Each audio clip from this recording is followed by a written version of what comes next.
What's up, everyone? This is Navigating the Ivory Tower, a WPTS radio podcast. This podcast talks about what it's like to be a Black student at a PWI. But this time, we're going to change things up a bit. I have a special guest, the Lieutenant Governor of Pennsylvania, Jade Davis. Thank you so much for joining me on today's show. I really appreciate it. It's great to be with you. Thanks for having me. It's great to be back at the University of Pittsburgh and with all your listeners. Absolutely. So I'm going to jump in with the first question. So you're a first-generation college grad who was raised in a Black working-class family in McKeesport, and now you're the first ever Black Lieutenant Governor of Pennsylvania's history. Can you talk about what it was like just navigating your ivory tower and your experience just through this path of being a politician? Yeah, so when I started, when I was 16 years old, there was an act of gun violence in my neighborhood. And that was something that really shook me, right? It shook my foundation and that sense of safety and security that you would hope every person has in their neighborhood. And I decided that I wanted to do something about it because it wasn't the first time that violence had come to my neighborhood, but I knew that I needed to do something.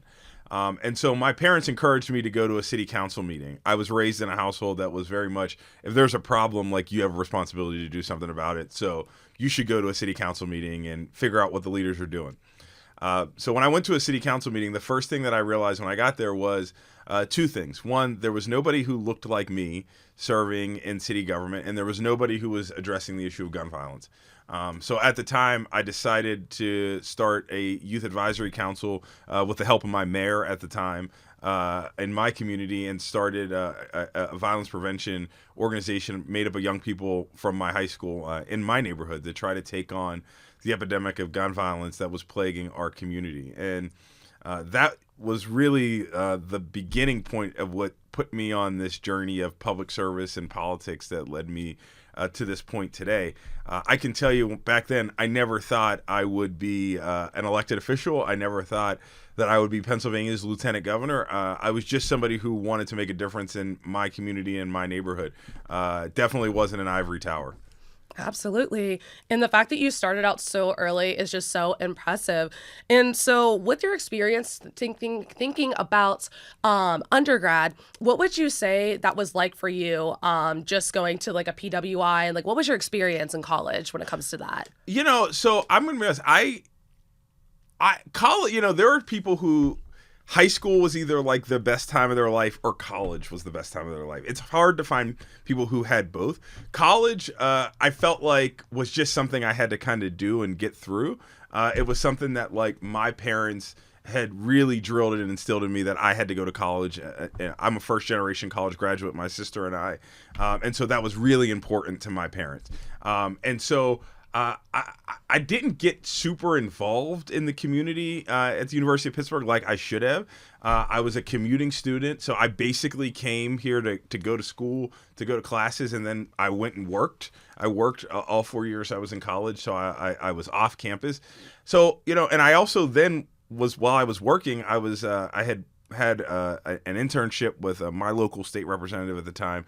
So I was still kind of always focused on doing like community work, working to provide and make a way through college and get through the experience. So I didn't have what you would equate to like a traditional college experience. Absolutely. And so like you talked about just growing up in McKeesport, did you ever envision yourself just being at the place that you are? I know you talked about just not really thinking that maybe you would go into politics or really go that route, but what was really the point where it just shifted your mindset where you knew that was going to happen for you? Yeah, growing up, I never thought I was going to be an elected official. I kind of always liked the idea of politics. I liked government. I was interested in it. But I always thought I was probably more a behind the scenes person. And then when I graduated college, I went to work for the Allegheny County Executive. His name was Rich Fitzgerald at the time. And I spent 5 years as an executive assistant in his office, and then I worked my way through the ranks and became a senior advisor, working on everything from economic development to managing his appointments to boards and authorities. And at the time, my state representative decided that he was leaving office. He had to resign from office. And so there was an opening. And I thought about running, but I was 28 at the time. Had only really had one career experience. And I thought there just had to be somebody who had like more experience than I did, right? Who was better suited for this moment. And then my boss at the time came and said, I'm coming to you because I've been waiting for you to come to me, but I think you should consider running for office and running for state representative at the time. And as I looked at the field of candidates, I realized that there were a lot of folks who wanted to run for office because they wanted the job, but didn't necessarily want to do the service. And so at 28 years old, I threw my hat in the ring to represent the community that I grew up in, that I spent my life in Harrisburg, and still really running because I wanted to make a difference in my neighborhood, not necessarily thinking I was going to have a whole career in politics. So thinking about that, whenever you were younger and going into politics, I know a lot of times whenever we're looking at politicians, a lot of times it seems like the demographics, people seem to vote older and vote for more older people that are running. Did that ever at all like deter you or make you think that like maybe at points where you had self-doubt or maybe that you felt like maybe I shouldn't be doing this or I should wait or anything like that? You know, what was interesting about it, my experience running for office was always the reverse. So when I announced I was running for state representative at 28, and the district I was running in was one of the oldest districts in the state. It was, I think that probably the median age was like 60 something at the time. I was shocked by how many older people were thrilled at the possibility of a young person running for office. So many people, when I knocked on their doors, said, I've been waiting for somebody like you because what we have has not been working. And we need young people to step up to the plate and take the mantle of leadership. And that was the same thing I found when I ran for lieutenant governor back in 2022. People were genuinely excited for me as a young person, and they were excited about the new leadership that I could provide. I think I understand it a little bit more now that I'm a father. I became a dad for the first time 2 years ago to a baby girl. And, everything that we do in government and politics is about the future. It's about how do we make a better life for the next generation of people that are coming. And you want those young people to be invested in those decisions because the decisions that are made today are going to affect them a lot longer than older generations. So I was always shocked by how supportive older people were to support my leadership and my campaigns for office. That's really good to hear. I feel like especially just for people that are younger that might want to get into politics and just aren't sure just because of some of those barriers that they've seen. But it's good to see that you kind of have had the opposite experience with that. And I will say in this moment, particularly as you look across the Democratic Party, there are folks who are yearning for new leaders. I had a phone call with a woman yesterday who told me that she was not voting for any candidate over the age of 60 anymore. Oh, wow. That she really wanted young people to step up and make a difference in their communities. And so I think there are people out there who are yearning for young people to run for office, to get involved in the process and take on the mantles of leadership. And so anybody who's listening, if they're thinking about getting involved in the process or running for office, I would encourage them to do it.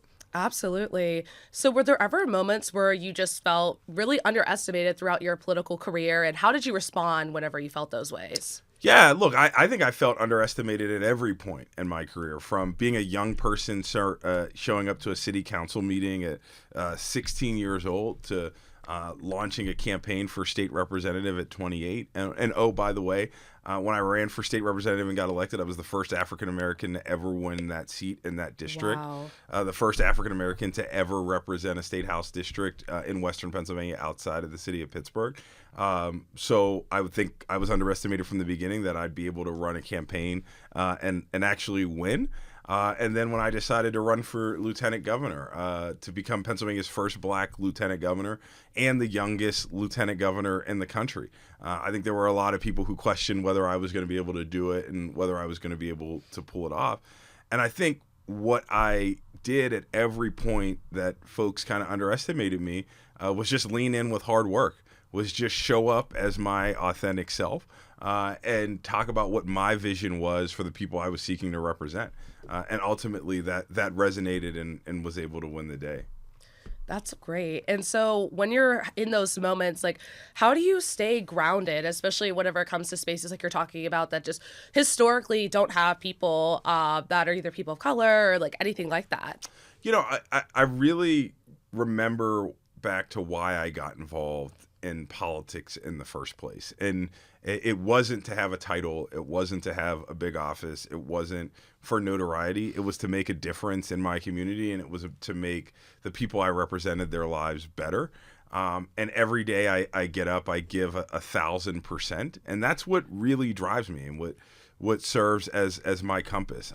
I grew up, as you mentioned earlier, in a working class family. My dad is a Pittsburgh Regional Transit bus operator. He's driving a bus today to help folks here in the city get where they need to go. And I think coming from that type of experience really keeps me grounded in who I am as a person and what I believe and where I think Pennsylvania should go.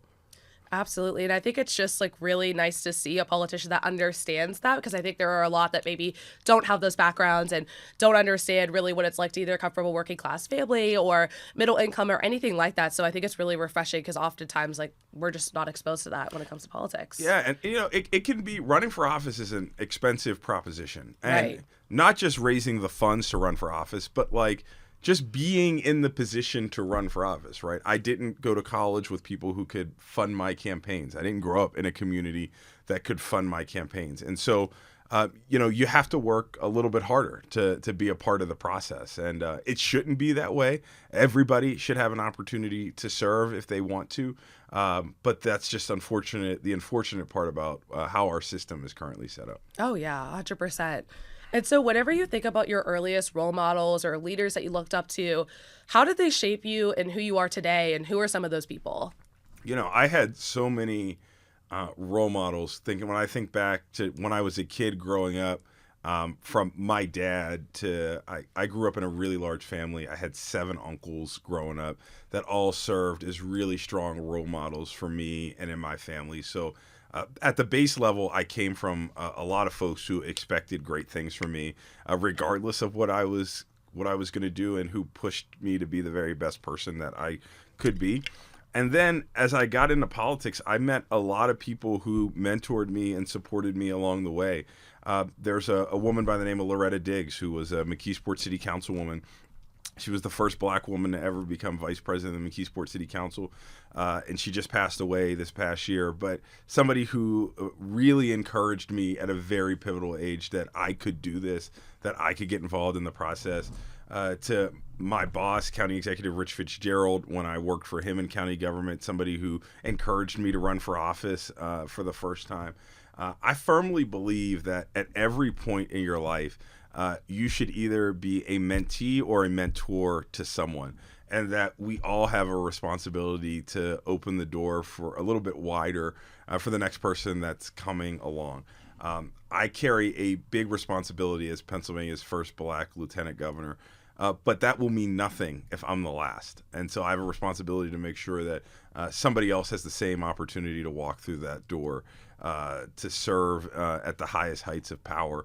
And I think that's just important for every person who occupies these spaces. Definitely. And whenever you're having these moments of either like questioning yourself or self-doubt or anything like that, do you lean on any of these mentors or call them, or even as like re-elections are coming up and just stressful times? So when I became lieutenant governor, there's a guy by the name K. Leroy Irvis, and I believe we have the K. Leroy Irvis Hall is on campus here. And K. Leroy Irvis was a state representative from Pittsburgh who represented the Hill District. He was the first black speaker of the House of Representatives here in Pennsylvania in the 80s. The first black speaker of any state house since Reconstruction. And he has passed away, but when I first became lieutenant governor, there was a bust of him in the Capitol that wasn't really in a prominent place. And I had it moved to the lobby of the lieutenant governor's office as a consistent reminder every day that I go to work of the leadership that I should be striving to provide this Commonwealth and the level of service that I should be reaching towards. I do have a lot of folks that I rely on today, but I really do look to the leaders that of the shoulders in which I stand for my strength. That's awesome. And so whenever you're just thinking about what you represent and how you're talking about just being like the first black lieutenant governor, do you ever feel any sense of pressure just as a leader and people looking up to you in the community? Yeah, I mean, I think there's a real responsibility, right? not just as an African American, but as a leader, right? That you have a responsibility to fight for your constituents and to help provide for their most basic needs, and to make sure that you leave that door a little bit wider for the next person that might come. So I feel that responsibility in the sense of like my job and the responsibilities that I have to the people of this Commonwealth. And that's something that I carry every day. And I think it's something that every elected official carries every day that they get up to serve. Oh yeah, 100%. I feel like especially like if you're new to politics and people may not know you and people may question you and things like that. So I'm sure that comes up a lot, and just feeling like you have to like prove yourself day by day. So that's understandable. Absolutely. Absolutely. Yeah. And so when it comes to just different things that have happened in your career, like mistakes or places where you feel like you've fallen, like how do you think any of those moments have shaped you and who you are? They're all learning experiences, right? They are all lessons. And politics is, in running for office is one of those things where you're going to make a lot of mistakes. There's not a playbook to follow. Every election is different. Every office is different. Every person is different, right? And so I think what you do is you use them as learning tools, right? That everybody's going to make a mistake, but how do you learn from that and don't make that mistake again? And so that's kind of what I focus on as I make those mistakes from time to time. Absolutely. So thinking back to like you mentioned with the Hill District and how there's just such a big influence, even with the Pittsburgh Courier, thinking about that and just how Black Pittsburgh has shaped this city and its foundation. What do you think that just this history has often just we haven't really seen? I feel like the side of Black Pittsburgh's history and how it hasn't really been shown as much. How do you think that we could really showcase this being a part of like Pittsburgh's identity and just the Black people here? Yeah, look, so I think, and I recognize that I think it has taken some folks a longer time than others to recognize that our diversity is our strength, and that every person has contributed to the fabric of not just the city of Pittsburgh, but the Pennsylvania and the United States of America. And I think today we are much more have a greater ability to recognize that. And I think if you look at the city's landscape in terms of the August Wilson Center or the Roberto Clemente Museum or all of the things that are named after prominent African Americans who have served. There are a number of things that are named after Kay Leroy Irvis that I've mentioned earlier. But the Black history that continues to happen every single day, from Congresswoman Summer Lee serving in the United States House of Representatives as the only Black woman representing Pennsylvania in the United States Congress, is from Pittsburgh and represents Pittsburgh. That Pittsburgh just had its first Black mayor in our entire city's history, and that Pennsylvania's first Black lieutenant governor comes from Pittsburgh. So I think we're much more adept at recognizing our history today, and it has certainly taken a long time for some folks to recognize it. But I think overall in today's society, there is a large recognition that Black Pittsburghers and Black Pennsylvanians have contributed a large role to what is the success that we see in our region. Absolutely. And so I know you mentioned Summer Lee, and when you think about Ed Gainey and just other Black politicians, do you guys have a sense of like a support system, especially when it comes to like the area of Pittsburgh and just being the first and just being able to just share those achievements with each other and be able to uplift each other whenever you feel like that's needed? Yeah, we are all very much connected. And when you think back to our history, we all served in the State House of Representatives at the same time, representing different districts in this region, and all kind of elevated around the same time. From Ed Gainey was elected Pittsburgh's first Black mayor, and then shortly after, the same year, Summer Lee and she was elected to Congress. I was elected lieutenant governor. And yeah, you certainly do lean on each other as a support system. We are friends outside of politics, and I think that is unique in the sense that politics, sometimes you don't make true friends, but I think we are people that really care about each other's well-being outside of a political sense, that we are supporting one another. And so, yeah, there is that support system that exists. And I will tell you, it exists across the Commonwealth, all across Pennsylvania. And that's really nice to hear about because I think that's something in politics you just either don't often see or even just hear about in general. Or I think sometimes when people think about like political ads and sometimes like, when people are trying to get reelected, you don't see as much of like politicians supporting each other. But I think that's really nice to see like you guys are building a community. And like you said, that there are other politicians that are doing the same. Absolutely. So whenever it comes to just inequities and inequalities that are happening, and whether it's in the city of Pittsburgh or just broader in the United States, and of course, all those things when it comes to politics don't get fixed overnight. But are there any specific policies or just anything that you specifically like to address whenever it comes to inequity or inequalities, whether it's in Pittsburgh or anywhere else? Yeah, so we've done a lot of work in my office around public safety, around the issue of gun violence. We have created the first Office of Gun Violence Prevention here in Pennsylvania's history. We know that oftentimes minority communities are victims of violent crime in a lot of ways. And so we've done a lot to help drive down that crime, but also to create ladders of opportunity for every person to succeed.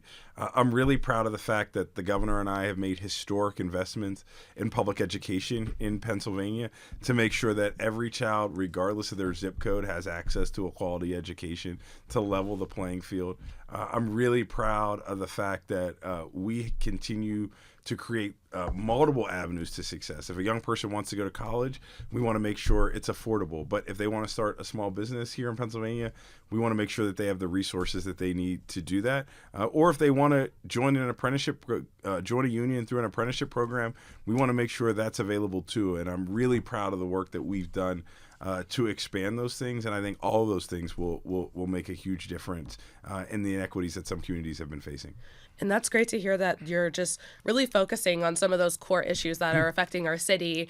And when you think about some other ones, one that comes to mind in particular is redlining and like thinking about just some of how the districts are mapped and things like that. And just long-term issues that really just snowball based on that. Is there anything just like repairing wise that you yourself or maybe other Pennsylvanian politicians are working on to like fix some of these issues? Well, housing is a huge issue that folks are grappling with here in Pennsylvania. It's an issue that I personally dealt with.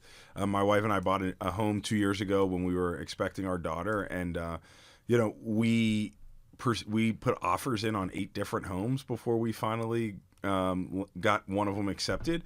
And the governor and I have rolled out our housing action plan a few weeks ago, and we're putting $1 billion to build and create more housing here in Pennsylvania so that every person can have that ability to find their piece of the American dream. I think that's a huge part in some of the inequities that we've been seeing across the Commonwealth, and I'm really excited about the work we're doing to change that. Absolutely. And that sounds like really great work that you're doing. And so just like you talked about, just in the U.S. and specifically at Pittsburgh is ranked one of the worst U.S. cities for Black home ownership and racial wealth disparities. So when it comes to that, is there anything that you just specifically would want to do, or even in the future, just to like address some of these gaps that we're seeing? Yeah, I think the biggest problem is we need more supply. We don't have enough of a supply both for affordable and quality housing. Right.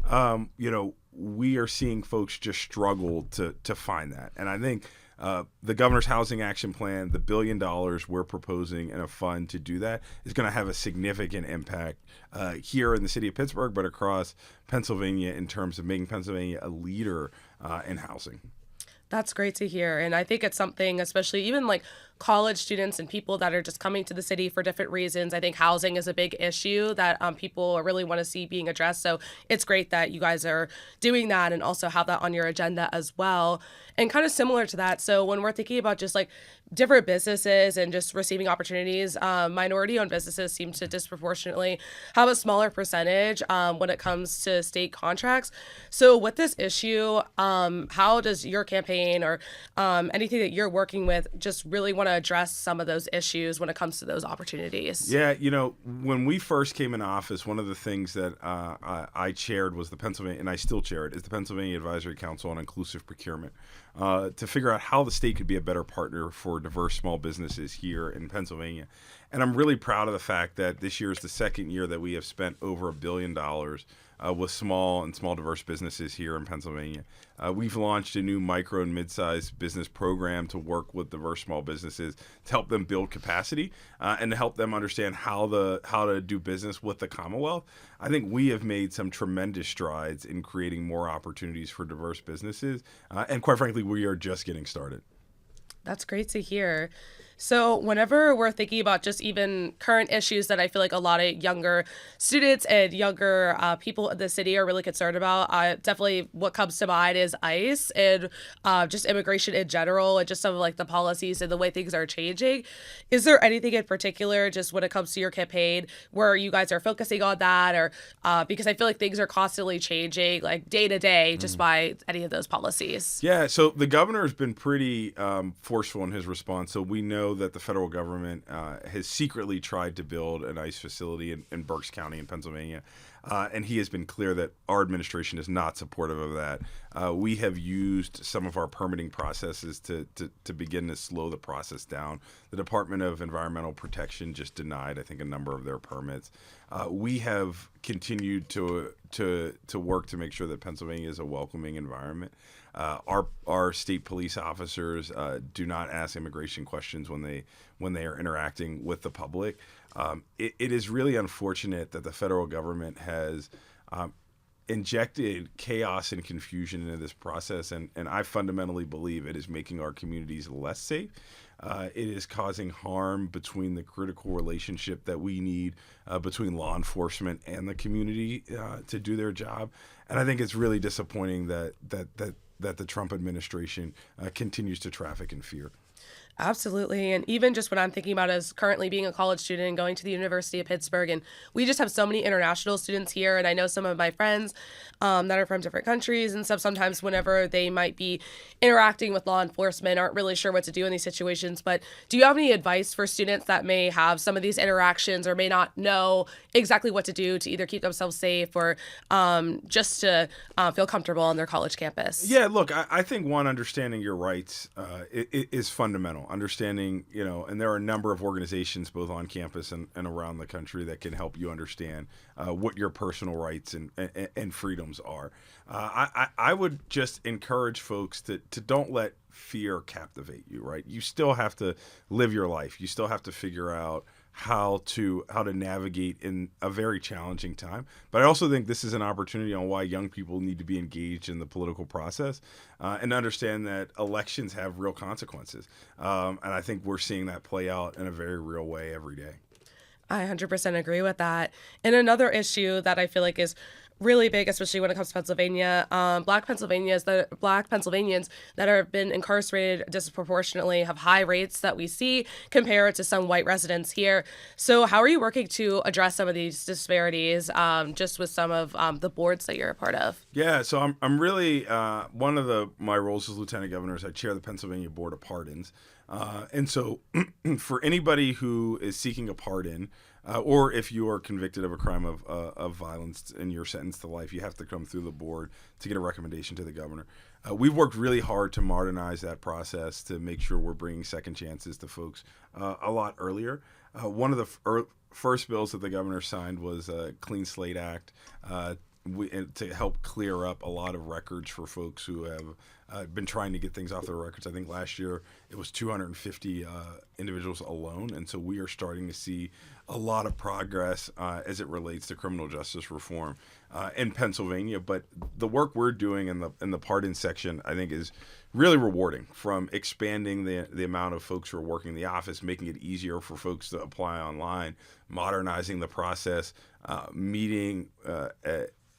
we are having a record amount of board meetings in terms of under our administration than we've had in previous administrations. And so I think we've made a significant amount of progress. We still have a lot of work to do, but I think we're on the right path. Absolutely. And so whenever it comes to just Allegheny County and Black residents that live here, it seems like they're experiencing high rates of maternal mortality and chronic illness. So in just with all these issues dealing with just like racial health disparities, how is this something that it seems like it's just, I would say, more of like a oversight and just some issues that continue to happen? Is there anything in particular when it comes to your political philosophies or anything like that to just help people in the area that are experiencing some of these issues? Yeah, this is obviously something we dealt with. I'm married to a black woman, and when we had our daughter, we had to think about a lot of things that other folks don't have to think about because of the maternal mortality rate among black women. I can remember very clearly my wife saying to her doctors at the time that my husband is my advocate. I expect you to respect him, and I respect you. I expect you to listen to him because his only goal is to make sure that I and our daughter get home safely. And this is something that my wife has been a leader on, but also the governor and I have taken very seriously. For the first time ever, we've invested millions of dollars in maternal health at the state level to help make sure that black women are having an empowering birth experience. And I think we're going to continue to make sure that those investments happen and that the Department of Health is doing everything they can to be proactive to make sure every person has an empowering birthing experience here in the Commonwealth and in Allegheny County as well. Yeah, absolutely. And I feel like a lot of people just don't realize that this is something that impacts millions of black women every day. And it's good that you're advocating not only for your wife, but other people that are experiencing these things, especially not everyone has an advocate either. Yeah. So I think that's a really important thing to hone on. So I'm really glad, and it's good that you're advocating for that. Yeah, and we're going to continue. I will tell you there's some more news that we're going to make on it in a few weeks. So put a pin in that. Stay tuned. Okay, that sounds great. And so when it comes to college students and that specific demographic, it seems a lot of times when it comes to politics, people seem to feel disconnected. How would you say that it would be a good way for either students to get involved, whether it's activism or kind of knowing on what's going on in their local government? Because I think a lot of students sometimes when things might seem overwhelming or whenever politics may not seem to be going the way that they're expecting, whether it's like elections or things like that, just I guess how to keep hope, but also like keep on with advocacy as well. Yeah, look, I think when people see politics, they often see CNN, MSNBC, Washington, D.C., but all politics is local. Everything starts in your community. And I hope people take away from our conversation that for me, this started in McKeesport. It started with me wanting to make a difference in my community. And I think that is the most rewarding part of politics when you're involved in your local community at your local level with your neighbors. So I'd encourage folks to turn the TV off, put Twitter and Instagram down for a few minutes, get out and talk to your neighbors and engage in your local community and just be of service. And that, some people will run for office. That doesn't mean everybody has to run for office, but I think we all have a responsibility to give back to our community in some way.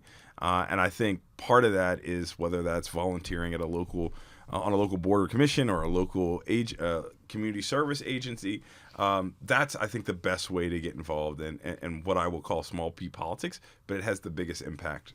Oh, yeah, 100%. I know even me personally, I do a ton of volunteering, and I'm a part of a historically black sorority, and our big thing is greater service, greater progress. What sorority? Sigma Gamma Rho Sorority Incorporated. Okay. Yeah. All right. Yeah, so it's part of the NPHC, and even just being a part of like that type of community and being a part of people that are just advocating for black students and black people and our local community. So I think it's nice whenever you're in college just being able to find those groups and with like-minded people for sure. Absolutely. Yeah. So what's next for you?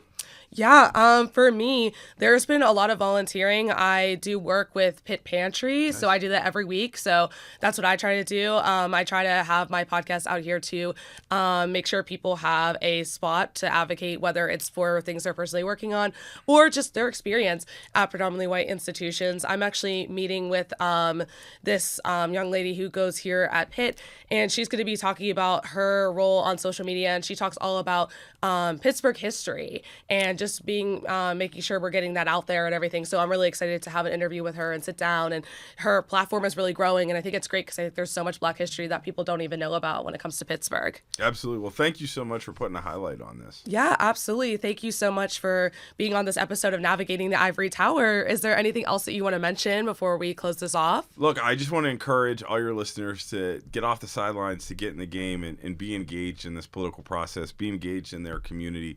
Because their voices matter and their voices are needed now more than ever. I think that's a really important message. Again, thank you so much to Austin Davis, our Lieutenant Governor of Pennsylvania, for joining us today on Navigating the Ivory Tower. And this episode was brought to you by WPTS Radio and edited and filmed by Amanda Bobish. Tune in next time to hear what it's like to be at a PWI.